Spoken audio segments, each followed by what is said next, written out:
तो स्टूडेंट्स अभी तक हमने जितने भी एग्जाम्पल किए वो रिलेटिवली बहुत सिंपल सिंपल एग्जाम्पल्स थे जो हमारे कॉन्सेप्ट बिल्डिंग में बहुत हेल्प करेंगे। तो उनसे हमारा कॉन्सेप्ट तो क्लियर हो गया। अब आइए एडवांस्ड एग्जाम्पल्स की बात करते हैं। जो एग्जाम्पल्स या जो क्वेश्चंस, जिस तरीके के क्वेश्चंस एग्जामिनेशंस में पूछे जाते हैं, specially examinations like IIT JEE advanced, IIT JEE mains, तो उस तरीके के क्वेश्चंस हम कुछ प्रैक्टिस करते हैं। तो सबसे पहला क्वेश्चन हमें दिया हुआ है integral alpha to beta d x upon root over x minus alpha into beta minus x. अब ये एक्सप्रेशन अगर आपको याद हो तो इंडेफिनिट इंटीग्रेशन में भी हमने देखा था, और ऐसे केस के लिए हमने एक खास सब्स्टिट्यूशन पढ़ा था। और वो सब्स्टिट्यूशन क्या था? यहाँ x को हम लोग सब्स्टिट्यूट करते हैं alpha sine square theta plus beta cos square theta से। ठीक है। अब यहाँ सबसे पहले हम इसको डिफरेंशिएट करते हैं, तो dx अगर हम निकालें तो ये बन जाएगा alpha into two sine theta cos theta, और ये बन जाएगा plus beta into two cos theta into minus sine theta, है ना। तो two sine theta cos theta हम कॉमन ले लेते हैं, तो ये अल्टीमेटली हमारे पास बन जाएगा अल्फा माइनस बीटा, और ये बन गया two sine theta cos theta. ठीक है, ये हमारे पास एक्सप्रेशन बन चुका है। अब देखिए, ये तो dx की वैल्यू आ गई, लेकिन हमें अभी अपने अपर लिमिट्स और लोअर लिमिट्स भी निकालने हैं, है ना। तो x इज इक्वल टू, अगर हम अल्फ़ा रखते हैं, x is equal to alpha, तो ये बन जाएगा आपके पास alpha sine square theta plus beta cos square theta. तो क्लियरली आपको यहाँ से दिख रहा है कि जब ये वैल्यू ज़ीरो होगी और ये वैल्यू वन होगी तभी ये एक्सप्रेशन ट्रू होगा, है ना। तो इस केस में आपके पास थीटा की वैल्यू क्या हो जाएगी? थीटा की वैल्यू हो जाएगी पाई बाई टू। और जब आप x is equal to beta रखते हो, ठीक है, तो beta is equal to alpha sine square theta plus beta cos square theta, है ना। तो इस केस में अगर आप देखो तो क्लियरली ये जब वन और ये जब ज़ीरो होगा तभी आपका ये एक्सप्रेशन ट्रू रहेगा। तो यहाँ से हमारे पास जो थीटा की वैल्यू आ गई वो ज़ीरो आ गई। अपर लिमिट और लोअर लिमिट भी हमने निकाल लिया। ठीक है, अब बात आती है कि ये x minus alpha into x minus beta क्या बनेगा। तो x माइनस अल्फ़ा अगर आप करोगे तो ये बन गया आपका alpha sine square theta minus alpha और plus beta cos square theta, है ना। तो यहाँ से अगर आप देखो तो अल्फ़ा माइनस अल्फ़ा कॉमन ले लेते हो तो one minus sine square theta cos square theta हो जाएगा। तो इफेक्टिवली ये बन जाएगा beta minus alpha cos square theta. और सिमिलरली जब आप x minus beta minus x निकालोगे, ठीक है, बीटा माइनस एक्स, इसको सही से लिख लेते हैं, तो ये बन जाएगा आपका beta minus alpha sine square theta. ठीक है, तो ये हमारी वैल्यू हो गई। क्लियर है। अब ये सारी वैल्यूज़ हम इंटीग्रेशन में वापस सब्सटीट्यूट कर देते हैं। तो लोअर लिमिट अल्फ़ा के करस्पॉन्डिंग हमारी वैल्यू आई थी minus pi pi by to, upper limit हमारी आई थी ज़ीरो, dx की वैल्यू हो गई थी alpha minus beta two sine theta cos theta, और यहाँ स्क्वायर रूट के अंदर जो वैल्यू हो जाएगी, दोनों को मल्टीप्लाई करना है हमें, तो beta minus alpha whole square और into sine square theta cos square theta.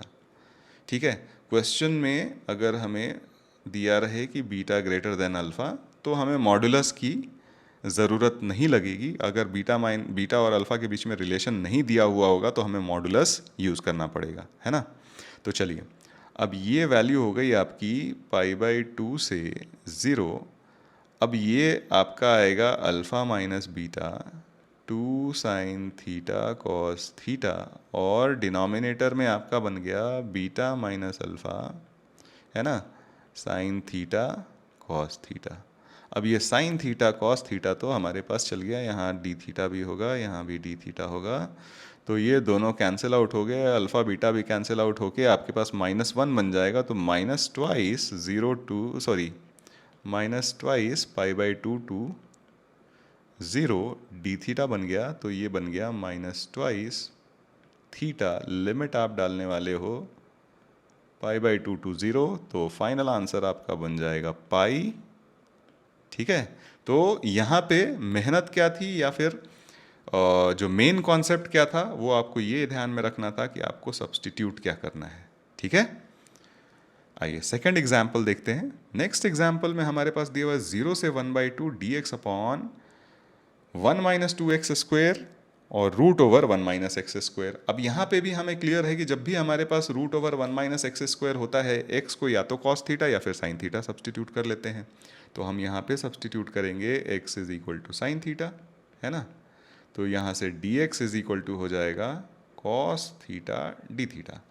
Limits भी निकालनी पड़ेंगी हमें। जब x इज इक्वल टू 0 होगा तो sine theta is equal to 0 यानी थीटा की वैल्यू 0, और x इज इक्वल टू 1/2 होगा यानी साइन थीटा की वैल्यू 1/2 यानी थीटा पाई बाई 6, है ना। तो अब हमारे पास इंटीग्रल बन गया 0 टू पाई बाई 6, dx के बदले में हम लिखेंगे कॉस थीटा डी थीटा।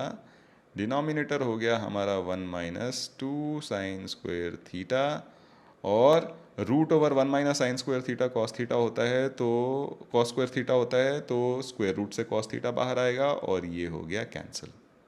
ठीक है, अब हमारे पास ये जो वैल्यू बनेगी ये बन जाएगी 0 से पाई बाई 2। अच्छा, डी थीटा तो सही है, हमें पता है कि 1 minus two sign square theta और कुछ नहीं बल्कि कॉस 2 थीटा होता है। तो यानी ये वैल्यू हमारे पास बन गई इंटीग्रल 0 टू पाई बाई 2। ठीक है, ये बन जाएगा हमारे पास कितना, सॉरी पाई बाई 2 नहीं, पाई बाई 6 था ये, तो 0 से पाई बाई 6 ये बन गया सेक 2 थीटा डी थीटा। अब सेक थीटा का इंटीग्रेशन हमें पता होता है, तो ये हो जाएगा आपके पास ln mod sec 2 theta plus tan 2 theta, है ना। और सिंस थीटा का कोएफिशिएंट 2 है तो इसको हमें 2 से डिवाइड भी करना पड़ेगा, और लिमिट हम डालेंगे 0 से पाई बाई 6। ठीक है, तो सबसे पहले 1/2 को अलग कर लेते हैं, पाई बाई 6 डालेंगे तो ये बन जाएगा log of sec pi by 3, तो सेक पाई बाई 3 हो जाता है 2 प्लस tan पाई बाई 3, तो रूट 3, 0 डालेंगे तो सेक 0 1, tan 0 0, उसकी लॉग की वैल्यू हो जाएगी 0। तो ये हमारा फाइनल आंसर हो गया, यानी हाफ ln 2 प्लस रूट 3। ठीक है, अगला सवाल देखते हैं। अगला सवाल है हमारे पास 0 to infinity d x upon a square e to the power x plus b square e to the power minus x. देखो, e to the power x के साथ कहानी ये है कि अगर हमारे पास डिनोमिनेटर में ई टू द पावर एक्स का टर्म है ना, तो हम कोशिश करते हैं कि न्यूमरेटर में भी हमारे पास e to the power x का टर्म हो, ताकि जब सब्सटीट्यूट करें तो e to the power x d x करके ख़त्म हो जाए।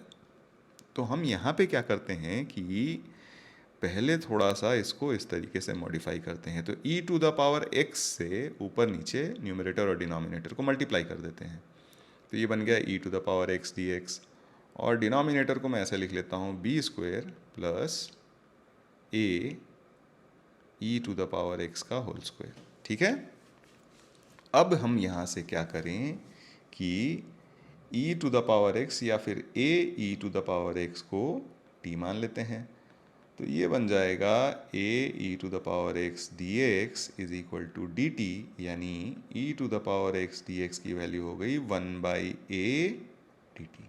ठीक है, लिमिट्स भी हम देख लें, तो जब x इज इक्वल टू 0 आप यहाँ पे डालोगे, x इज इक्वल टू 0 डालोगे तो t इज इक्वल टू ये वैल्यू 1 हो जाएगी, तो t is equal to a हो जाएगा। और जब x is equal to infinity डालोगे तो t की भी वैल्यू इन्फिनिटी। तो आपके पास जो इंटीग्रेशन फाइनली बन गया वो बन गया a टू इन्फिनिटी। ठीक है, e to the power x d x के बदले में हम 1/a डी टी लिख लेते हैं, और यहाँ पे हमारे पास हो गया b square plus t square. तो ये तो हमारा नोन फॉर्म है, तो ये बन गया 1/a, और d t upon b square plus t square ये हो जाता है 1/b into tan inverse t upon b. और लिमिट हमें कहाँ से कहाँ तक डालनी है, a से इन्फिनिटी तक। तो तो ये 1/AB तो इधर आ गया। यहाँ पे होगा आपके पास tan इनवर्स, t की वैल्यू इन्फिनिटी डालिएगा तो ये इन्फिनिटी ही हो गया। तो tan इनवर्स इन्फिनिटी अगर आपको याद हो तो tan इनवर्स इन्फिनिटी हमारे पास π/2 होता है, और माइनस ये बन जाएगा tan इनवर्स a/b। अब देखिए एक यहाँ पे बोलने के लिए तो मैंने ऐसा बोल दिया, लेकिन फिर भी चलो पहले इसको फाइनली आंसर लिख लेते हैं, फिर मैं आपको एक्सप्लेन करूँगा।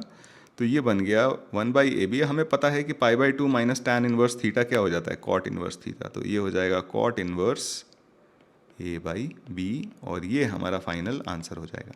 देखिए मैं आपको जो एक्सप्लेन कर रहा था कि इन्फिनिटी ऐसा कोई फिक्स वैल्यू तो होता नहीं है, तो इन्फिनिटी हम डायरेक्टली इसमें हम पुट तो कर नहीं सकते। tan inverse infinity is what, not undefined. Infinity तो आप पुट करिएगा नहीं। एक्चुअली होता क्या है, इसको हम कुछ इस तरीके से लिखते हैं कि ये एग्जैक्टली इन्फिनिटी हमने ऑल्दो यहाँ पे लिखा है, लेकिन ये होता इस तरीके से है कि आप उसको कोई other variable let's say t बोल देते हो।